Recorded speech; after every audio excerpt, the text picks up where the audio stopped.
Hello friends, good morning. কেমন আছো তোমরা? আশা করি সবাই খুব ভালো আছো আর আমিও খুব ভালো আছি। আমি কল্পনা চ্যানেলে তোমাদের আরও একবার স্বাগত জানাই। তা সকালবেলা আমার ছেলের খাবার রেডি করে দিলাম, ছাতুর শরবত খেয়ে পড়তে যাচ্ছে। এখন তো আর সকালে স্কুল নেই, স্কুল শেষ। এখন প্রাইমারি শেষ হয়ে এখন হাই স্কুল যাবে, তাই 10টা থেকে। আর এদের স্কুলটা ছিল তো কেজি স্কুলে, সকালে ছিল, তাই সকালে পড়তে যেতে পারতো না। আর এখন যেহেতু স্কুলটা শেষ হয়ে গেল, প্রাইমারি শেষ হয়ে গেল, হাই স্কুল, তাই এখন সকালেই পড়াবে বা রাতেও পড়াতে আসবে। তাই সকালেও পড়তে চলে গেল, ওকে একটু এগিয়ে দিয়ে এলাম। আর এদিকে আমার আর মায়ের 2 কাপ চা তৈরি করে নিচ্ছি, দিয়ে সকালের কাজে হাত দেবো। কী বলো তো, চা না খেলে আর মনটা ভালো লাগে না। যেহেতু এটা শীতকাল, মায়ের জন্য চা মুড়ি আর আমার চা বিস্কিট। আর এদিকে চলে এলাম পাখিদের বিস্কুট দিতে। দেখো, বিস্কুট দেওয়া মাত্রই একটা কাক উড়ে গেল। দেখো এসেছে একটা, কারণ কেন বলো তো আসছে না, আমি দাঁড়িয়ে আছি বলে ভয়ে আসছে না। আমি যেই চলে যাব ঝাঁকে ঝাঁকে নামবে। তা যাই হোক, আমি অনেকক্ষণ দাঁড়িয়ে আছি, কিছুতেই আসছে না। তা বিস্কুটগুলো আছে, একটা করে আসছে আর যাচ্ছে, ঘুরছে, কিন্তু এইখানেই ঘুরু ঘুরু করছে, কিন্তু আসছে না। তা আমি শেষ পর্যন্ত চলে এলাম, দিয়ে মাকে বললাম যে একটু জলখাবার করব, বটবটি সেদ্ধ। এই বটবটিগুলো কী বলো তো, তোমাদের একটা ব্লগে আমি দেখিয়েছিলাম, গাছের ওপর, আতা গাছের ওপর আর আম গাছের ওপরে বটবটি গাছ উঠেছিল, অনেক বটবটি ধরেছিল। সেই বটবটিগুলোকে না পাড়া হয়েছে। দেখো কত সুন্দর বটবটি হয়েছে ওই ছোট্ট গাছে, মোটা মোটা কি সুন্দর বটবটি। মা এই বটবটিগুলো বেছে দিচ্ছে, আজকে সেদ্ধ করব, বটবটি দিয়ে আলু দিয়ে সেদ্ধ করব, সকালে জলখাবার হবে।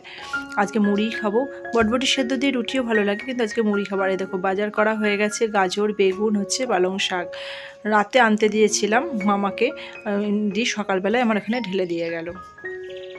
আর আজকে তো মঙ্গলবার, নিরামিষ খাবো, ওই জন্য যেটু ইচ্ছা আছে দুপুরের আজকে রান্না করব খিচুড়ি, চচ্চড়ি আর হচ্ছে আলুর দম। আর সকালের জলখাবারে বটবটি আলু দিয়ে সেদ্ধ করব। তা আমার বটবটিগুলো ধুয়ে ছাড়া হয়ে গেল, মা ভালো করে বেছে দিয়েছে, খুব ধুলো ছিল। আর একটু নুন, কি বেশি কিছু লাগে না বটবটি সেদ্ধতে, একটু নুন, একটু হলুদ আর একটু সামান্য সর্ষের তেল আর কাঁচা লঙ্কা। আর এই লঙ্কাগুলো গাছের লঙ্কা। তা হয়ে গেল, প্রেসারটা আটকে দিলাম, 7-8টা সিটি পড়লেই বটবটিগুলো সেদ্ধ হয়ে যাবে। তাই এইদিকে বটবটি চাপিয়ে দিয়ে আমি এদিকে চলে এলাম কাজ করতে। কেন বলো তো, সকালের কাজ সেরকমভাবে এখনও কিছুই হয়নি, বাসি বিছানাটাই পড়ে রয়েছে। আর শীতের বিছানা মানে তো এক রাশ, মানে বিছানায় পর্বত ঢালা, এই লেপ, এই র্যাক, জনে জনে ঢাকা, শীতে ঢাকা না হলে তো চলবে না, ঘুম আসবে না। তা আমি আর আমার ছেলে লেপ গায়ে দিই আর মা র্যাক গায়ে দেয়। তা তিনজনার দুটো জিনিস। তাই এইগুলো আমার ভাঁজ করা হয়ে গেল, নিচে সব ফেলে দিলাম বলে ফেললাম তোমাদেরকে, নিচের সব রেখে দিলাম, দিয়ে বিছানাটা একটু টান টান করে ঝেড়ে আবার বিছানার ওপর তুলে দেবো।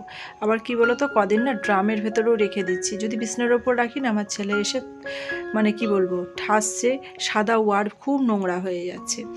যাই হোক, ঝেড়ে ঝুড়ে বিছানাটা ঠিক করে রেখে দিলাম। আজকে আর চাদরটা কাচবো না, 2 দিন পর কাচবো, কারণ এই সবে 2 দিন চাদরটা পেতেছি, এখন আর 2 দিন হোক, দিয়ে কাচবো। দিয়ে আমি ঘরগুলো একটু ঝাড় দিয়ে নিচ্ছি। এটা হচ্ছে ঠাকুর ঘরটা ঝাড় দিচ্ছি, তারপরে ওই ঘরটা ঝাড় দেবো।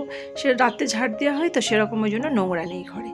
তা এই ঘর ও ঘর সব ঝাড় দেওয়া হয়ে গেল, ডাইনিংটা ঝাড় দিচ্ছে। সকালবেলা থেকেই না ঘরে না ডাইনিংয়ের জানলাটা দিয়ে সূর্য উঁকি মারে, হালকা হালকা রোদ আসে, নাহলে ঘরে কিন্তু আমার সেরকম রোদ নেই। ঘরে প্রচুর ঠান্ডা, সবসময় প্রায় জুতো পরেই থাকি। এখন একটু জুতোটা খুলেছি, কাজকর্ম করতে গেলে না জুতো পায়ে দিয়ে খুব অসুবিধা হয়, ঘরের মধ্যে কেমন একটা লাগে। ওই কারণে ঠাকুর ঘর ঝাড় দিলাম, ওই কারণে জুতোটা একটু খুলেছি, আর পরা হয়নি। দিয়ে দেখো আমি ঘরগুলো ঝাড় দিয়ে মুছতে চলে এলাম, কারণ মা ঠাকুর করবে, ওই কারণে দেখলাম ঘরগুলো তাড়াতাড়ি করে একটু মুছে দিই। কিন্তু এখন কিন্তু জুতো পরেছি, কেন বলো তো, ঠাকুর ঘরটা তো মোছা হয়ে গেছে, ওই কারণে এই ঘরে তো আর ঠাকুর নেই, ওই কারণে এই ঘরে জুতো পরলাম। নাহলে কী বলো তো, ঠান্ডায় না পাগুলো রাখা যাচ্ছে না, পাগুলো পুরো ঠান্ডা হিম হয়ে যাচ্ছে। তাই আমি একটু সরিয়ে নড়িয়ে মুছে নিলাম। যদি না সরিয়ে নড়িয়ে মোছা হয় না, তাহলে ধুলো জমে যাবে, আর শীতের ধুলো বোঝা যায় না, কিন্তু পা দিলেই বোঝা যায়, ছাপ পড়ে। তো আমি এদিকে জলের বোতল টোতল সরিয়ে মুছে দিলাম, ব্যাস এই ঘরটাও মোছা হয়ে গেল। দিয়ে এদিকে মা, বাইরের সমস্ত কাজ মায়ের করা হয়ে গেছে। আমি আজকে মানে উনুনে খিচুড়ি রান্না করব বলে মাকে বললাম একটু হাঁড়ির পেছনে একটু কাদা লাগিয়ে দাও। তাই মা একটুখানি কাদা আর দেয়নি, ছাই নেপে দিল, যাতে তাড়াতাড়ি উঠে যায়, মাজার সুবিধা হয়, ওই কারণে। আর এদিকে দেখো বটবটি সেদ্ধ হয়ে গেছে, নামানোর সময় দেখো পুরো সেদ্ধ কমপ্লিট। আর কি সুন্দর সেদ্ধ হয়েছে, পুরো মোমের মতন। যতই হোক, গাছের জিনিস না দেখতেই ভালো লাগে আর খেতেও ভালো লাগে। তো আমার 1 বাটি বটবটি সেদ্ধ হয়েছে, এই কটাই হয়েছিল, বেশি হয়নি। ছোট্ট একটা গাছ ছিল না। আর এদিকে আমার ছেলে পড়ে বাড়ি চলে এলো, তাই তাকে মুড়ি মাখিয়ে দিচ্ছি, খেয়ে নেবে।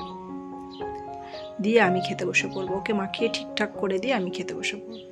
ওকে মাখিয়ে না দিলে খেতে পারবে না। আর এদিকে আমিও মুড়ি আর বটবটি সেদ্ধ মাখাচ্ছি, দিয়ে খাবো, দিয়ে খেয়ে তারপর দুপুরে রান্নার জন্য নেমে পড়ব। তো খাওয়ার আগে ভাবলাম যে বাসনগুলো ফেলিয়ে রাখলে হবে না, রান্নায় চলে গেলে না বাসনগুলো একবারে হয়ে যায়, কড়াই বাসন অনেক বাসন হয়ে যায়। ওই জন্য খেয়ে দিয়ে বেশি নিই, দুটো থালা ধুয়ে নিলাম, তারপরে রান্নার দিকে যাব। কাটাকুটিও সেরকম আজকে কিচ্ছু হয়নি, কেটেই আজকে একবারে রান্না করতে হবে। আর এদিকে বাসনগুলো দুটো থালা ধুয়ে নিচ্ছি, মাজা হয়ে গেছে, বেসিনেই ধুয়ে নিলাম, আজ আর কলতলায় গেলাম না, ছোটো ছোটো দুটো থালা তো ওই কারণে। তো এদিকে মা কাটতে বসে গেছে, দেখো ঝুড়ির মধ্যে সবজিগুলো সব রেখে দিয়েছি। আর পালং শাক চচ্চড়ি করবো, প্রথমেই তোমাদের আমি বললাম যেন শাকগুলো কেটে নিচ্ছি, দিয়ে এক এক করে সবজিগুলো কাটবো।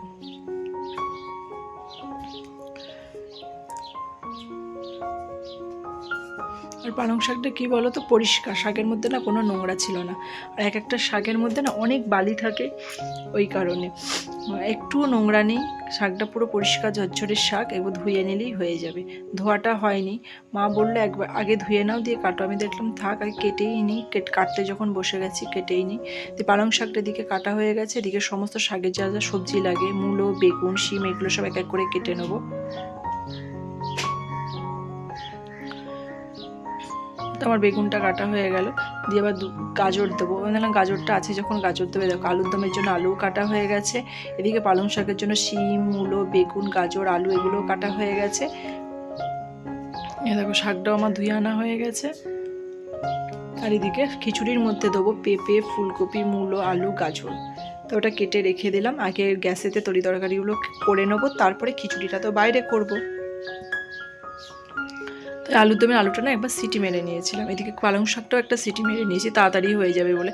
তা আলুর দমের আলুগুলো একটু কষে মশলাটা দিয়ে চাপিয়ে দিলাম, আদা, জিরে, ধনে গুঁড়ো, কাশ্মীরি লঙ্কা, লঙ্কা গুঁড়ো এই সব দিয়ে মশলা, আর বিশেষ কিছু মশলা দিই না, একটু ধনেপাতা দিয়ে দিলাম। শীতের সময় সমস্ত রান্নাতেই ধনেপাতা দিলে পরে সেন্টটাই পুরো অন্যরকম হয়ে যায়। আর আলুর দমে, নিরামিষ আলুর দমে ধনেপাতা দিলে তো আরও টেস্টি হয়। একটু ঘি গরম মশলা দিয়ে নামিয়ে নিলাম।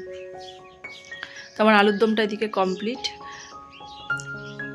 একটু প্রথমে গরম মশলাটা কম হয়েছিল বলে আরেকটু দিয়ে দিলাম। আর দিয়ে দেখো এবার পালং শাক চচ্চড়ি চাপাবো, তাই তেলের ওপর 5 ফোড়ন, কাঁচা লঙ্কার বড়ি দিয়ে দিলাম। শাকটাও না আমি একটু সেদ্ধ করে রেখেছিলাম যাতে তাড়াতাড়ি হয়ে যায়, কারণ দিন তো হড়াহড় করে চলে যাচ্ছে, সময় বসে থাকে না। এখন বাজে হচ্ছে প্রায় 11:30, কারণ উনুনে খিচুড়ি হবে এখনও, ওই কারণে আমি দেখলাম তা যত তাড়াতাড়ি রান্নাটা করা যায় সমস্ত সেদ্ধ করে নিয়েছিলাম। এই দেখো চচ্চড়িও আমার কমপ্লিট, একটু চিনি দিয়ে নিলাম, এবার নামানোর সময় হয়ে গেছে। ব্যাস চচ্চড়িও কমপ্লিট, আর কিছু এদিকে রান্না নেই ঘরে, এবার বাইরে যাব খিচুড়ি রান্নার জন্য। দিয়ে এসে পরে আমি গ্যাস মুছবো। এই দেখো খিচুড়ির জন্য মুগের ডাল নিয়ে নিয়েছি আর আতপ চাল নিয়ে নিয়েছি।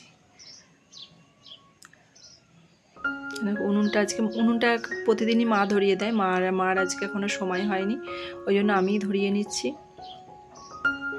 একটু কেরোসিন তেল দিয়ে ধরালাম, আর মা ধরালে কাগজ দিয়ে ধরানো হয়ে যায়। তাই দেখো ধরেও গেছে সুন্দরভাবে। দিয়ে মা বলছে ভালোই আজকে তাড়াতাড়ি ধরিয়ে ফেলেছো তুমি, কারণ আমি কি বলো তো এসব কোনোদিন করিনি তো, কথাতেই আছে ঠেলায় না পড়লে বিড়াল গাছে ওঠে না। আজকে মানে মায়ের এদিকে সময় হচ্ছে না, ওই কারণে আমাকেই আজকে ধরাতে হলো। যাই হোক ফাইনালি কিন্তু পেরেছিও ধরাতে, জানো না। ফুলকপিগুলো ভাজা হয়ে গেছে, বা সমস্ত সবজিগুলো একটু নেড়ে চেড়ে নিয়ে মশলা দিয়ে কষে নিয়ে একবারে জল ঢেলে দেবো। আর আমি কী বলো তো, আমি এক সোমবারাতেই খিচুড়ি চাপাই, দেখো জিরে গুঁড়ো, ধনে গুঁড়ো, আদা, কাশ্মীরি লঙ্কা, মিট মশলা সমস্ত কিছু একবারে প্লেটে নিয়ে নিয়েছি, দিয়ে একটু জল দিয়ে গুলে নিয়ে দেখো দিয়ে দিলাম, দিয়ে একটু ভালো করে কষে নেবো, দিয়ে জল ঢেলে দেবো, দিয়ে একে একে ডাল, চাল দিয়ে দেবো। প্রথমে ডালটা ধুয়ে নিয়েছি, দেখো দিয়ে দিচ্ছি, দিয়ে এবার চালটা দেবো। আতপ চালটা ধুয়ে রেখে দিয়েছিলাম পাশে, দেখো আতপ চালটাও দিয়ে দিলাম। দিয়ে এখন নুন হলুদ কিছুই দেবো না, সেদ্ধ হয়ে যাওয়ার পর নামানোর আগে দেবো।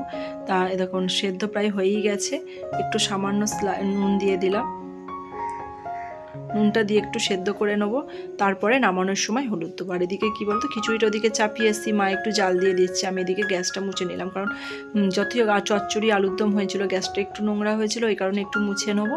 দিয়ে আবার গিয়ে খিচুড়িতে হলুদ, গরম মশলা, ঘি এগুলো দেওয়া হয়নি, নুনটা তখন আমি দিয়ে দিয়েছিলাম, জল দেওয়ার সময়তেই নুনটা দিয়ে দিয়েছিলাম। একটু চিনি দিতে বাকি আছে, এখন অনেক কিছুই খিচুড়িতে দিতে বাকি আছে, গ্যাসটা মোছার পর গিয়ে দেবো, কারণ আরেকটু হতেও দেরি আছে দেখলাম। আর যদি সেদ্ধ না হয়ে যদি হলুদ দিই না, তাহলে কেমন সেদ্ধ হতে চাইবে না, গোটা গোটা হয়ে থাকবে। ওই কারণে সেদ্ধটা একবারে হয়ে যাবে, দিয়ে হলুদটা দেবো। আর এদিকে আমি ততক্ষণ রান্নাঘরটা একবার মুছে নিলাম। মুছে নিয়ে আমি দেখলাম খিচুড়িটা এখনও হতে বাকি আছে। একবার কিন্তু মাঝে গিয়ে না দেখে এসেছি, দেখলাম বাকি আছে, দেখো হয়েই গেছে পুরো। বড় হাঁড়ির এক হাঁড়ি হয়ে গেছে। খিচুড়ি জিনিস না, প্রথমে হলুদটা দিয়ে দিলাম। আমার একটা খুব ভুল হয়ে গেছে না, তো হলুদটা যদি একটু গরম জল করে গুলে নিতাম তাহলে এরকম হতো না। তা মা ওই জন্য খুন্তি করে করে করে দিচ্ছে। তা মিশে গেছে হলুদটা, অসুবিধা নেই। একটু ঘিও দিয়ে দিয়েছি, একটু নামানোর আগে একটু গরম মশলা দিয়ে দিলাম, ব্যাস খিচুড়ি আমার কমপ্লিট। এবার বাকি রয়েছে স্নান। আর গোপালকে আমার ছেলে সেবা দিয়ে দিয়েছে। আমি স্নান করে দেখো গরম গরম খিচুড়ি নিয়ে বসে পড়েছি। এটা আমার ছেলের জন্য বাড়ছি প্লেটে, খিচুড়ি, চচ্চড়ি, আলুর দম। আজকে দুপুরে মেনুতে আর কিচ্ছু নেই। খেয়ে উঠে বাসন টাসন ধুয়ে দেখো এখন সে কুকুরের ছানাগুলো না আমাদের পাড়াতে ঘুরঘুর করছে। আর আমাদের টমসোনা তো আর নেই, ওই কারণে আমার ছেলে বলছে যে এই একটা আবার একটা আমি নেবো, পুষবো, মানুষ করবো। তাই এটাকে নিয়ে এসেছে, একটু দুধ খাইয়ে দিলাম, গরুর দুধ ছিল একটু খাইয়ে দিলাম। দিয়ে আমি বললাম ফল খাওয়া হয়নি, অনেকক্ষণ ভাত খাওয়া হয়ে গেছে, প্রায় 3টে সাড়ে 3টে বেজে গেছে, ভাত খাওয়া হয়েছে প্রায় 1.5 ঘন্টা হয়ে গেল, তো একটু কমলা লেবু খেয়ে নাও। আর আমার ছেলের তো নিত্যই মানে বায়না, এটা খাবো সেটা খাবো। এখন একটু সুবিধা হয়েছে কি বলো তো, বাজার যেতে হয় না, বাড়ির সামনেই মোমো। ওই জন্য আমি না রাত সন্ধেবেলায় আর চেঞ্জ করার কোনো নাম নেই, বাড়িতে যা পড়েছিলাম সেই পরেই চলে গেলাম, কারণ বাড়ির দরজা খুললেই মোমোর দোকান, ওই কারণে আর চেঞ্জ করলাম না, চলে গেলাম মোমো আনতে। ও খুব বায়না, মানে 2 দিন যাচ্ছে কি না যাচ্ছে মোমো খাবো, তাই দেখো মোমো নিয়ে চলে এলাম। আজকে জানো তো 1 প্লেটই নিয়েছি। দিয়ে দেখো বাড়ি চলে এসেছি মোমো নিয়ে, ঢেলেও দিয়েছি, ডিশে মোমো দিয়ে দিয়েছি আর চাটনি দিয়ে দিয়েছি, আর বাটিতে স্যুপটা ঢেলে দিলাম। তাহলে বন্ধুরা ভিডিওটা আজকে এখানেই শেষ করছি। যদি আমার ভিডিওটাতে কিছু ভালো লেগে থাকে তাহলে একটা লাইক করে দিও। তোমরা সবাই সুস্থ থেকো, ভালো থেকো, সাবধানে থেকো। দেখা হচ্ছে অন্য একটি ব্লগে, অন্য আর একটা দিনে।